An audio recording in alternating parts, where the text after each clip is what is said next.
دنیا میں یہ بیماری سب سے پہلے 1929 میں افریقہ میں دیکھی گئی. لمپی اسکن ڈیزیز پاکستان میں ایک نئی بیماری ہے. 2021 میں پہلی دفعہ اس کے کیسز دیکھے گئے. جو وائرس اس کو کاز کرتا ہے وہ پاکس وائرائڈی فیملی سے تعلق. ہم جس موضوع پر بات کرنے لگے ہیں وہ ہے lumpy skin disease. Lumpy skin disease Pakistan میں ایک نئی بیماری ہے.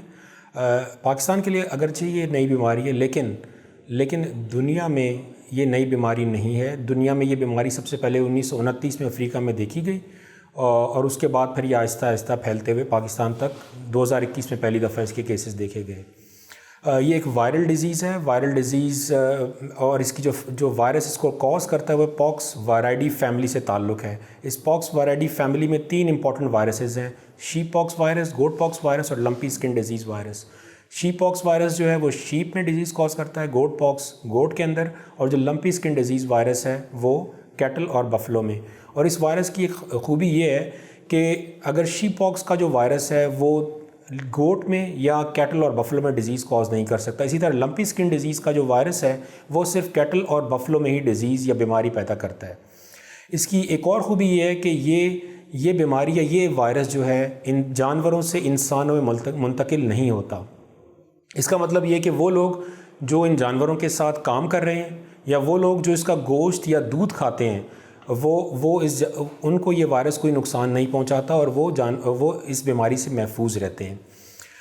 اس بیماری میں عام طور پہ جانور جو ہے وہ ابتدا میں سست ہو جاتا ہے، اس سے بہت تیز بخار ہوتا ہے، اس کی ناک اور آنکھوں سے پانی بہنا شروع ہو جاتا ہے اور اس کے بعد اس کی جلد کے اوپر ابھار سے بننا شروع ہو جاتے ہیں. انہی ابھاروں کی جو ابھار بنتے ہیں انہی کی وجہ سے اس کا نام لمپی اسکن ڈیزیز رکھا گیا ہے اور یہی اس کا سب سے امپورٹنٹ کریکٹر ہے.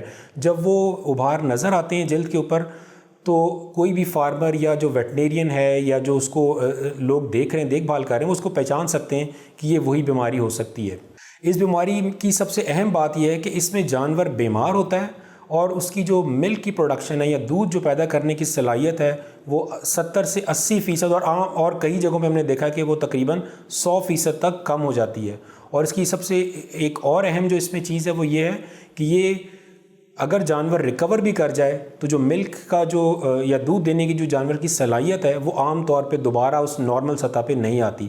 تو اس کا مطلب ہے کہ جانوروں کو اس بیماری کی وجہ سے بہت سے اکنامک لاسز کا سامنا کرنا پڑتا ہے یا اقتصادی طور پر یا جو پیسے، کیونکہ جو بھی فارمر ہے وہ انہوں نے جانور کس لیے رکھیں؟ پیسے کما سکیں، تو ان کا بہت بڑا نقصان ہے.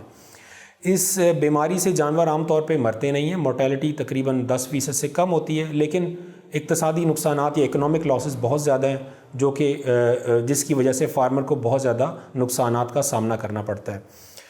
اس بیماری کو کنٹرول کرنے کے لیے ضروری ہے کہ یہ بیماری عام طور پہ مچھر اور کاٹنے والی مکھیاں اور اس کے علاوہ ٹکس ان کے ذریعے سے پھیلتی ہے. تو اپنے فارم پر ضروری ہے کہ فارمر ان چیزوں کو آنے سے روکیں یا صفائی کا بہتر انتظام کریں تاکہ یہ بیماری نہ آ سکے. اس کے علاوہ ویکسین، بہت اچھی ویکسینز اویلیبل ہیں، اپنے جانوروں کو ویکسینیٹ کریں. اس کے ویکسینیشن کا ایک دفعہ ویکسین لگانے سے آپ کا جانور 1 سال تک محفوظ رہتا ہے اور آپ اپنے جانور کو اس طرح سے محفوظ رکھ سکتے ہیں. اسی طرح اگر اپنے جانوروں کو آپ باہر کہیں منڈیوں میں لے کے گئے ہیں بیچنے کے لیے تو کوشش کریں کہ اس جانور کو بیچ دیں، اس کو واپس نہ لے کے آئیں.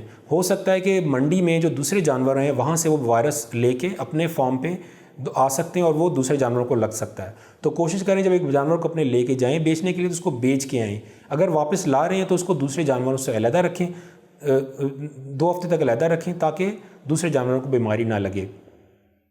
پاکستان میں اس بیماری کے پہلے کیسز اکتوبر میں دیکھے گئے تھے. اس کے بعد پھر یہ بیماری عام پھیلنے لگ گئی. پاکستان ایگریکلچر ریسرچ کونسل کے جو سائنٹسٹ ہیں انہوں نے آؤٹ بریک انویسٹیگیشن کے لیے سندھ گورنمنٹ نے ان سے ریکویسٹ کی کہ وہ آ کے ہماری ہیلپ کریں. تو اس سلسلے میں سائنٹسٹ ہمارے یہاں سے کراچی گئے اور انویسٹیگیشنز کی. ان انویسٹیگیشنز میں ہم نے جو دیکھا وہ یہ تھا، ایک تو جانوروں کے دودھ دینے کی صلاحیت بہت کم ہو جاتی ہے. دوسرا، یہ بیماری عام طور پہ گائے کو متاثر کرتی ہے اور بھینسوں میں بہت کم، نہ ہونے کے برابر کیسز ہوتے ہیں.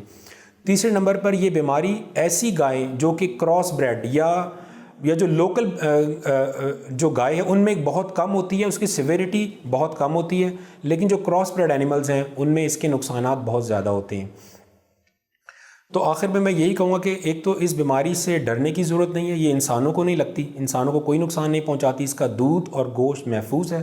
دوسرا یہ کہ اگر ویکسینیشن کا استعمال صحیح طریقے سے کر لیا جائے تو اس بیماری سے بچا جا سکتا ہے۔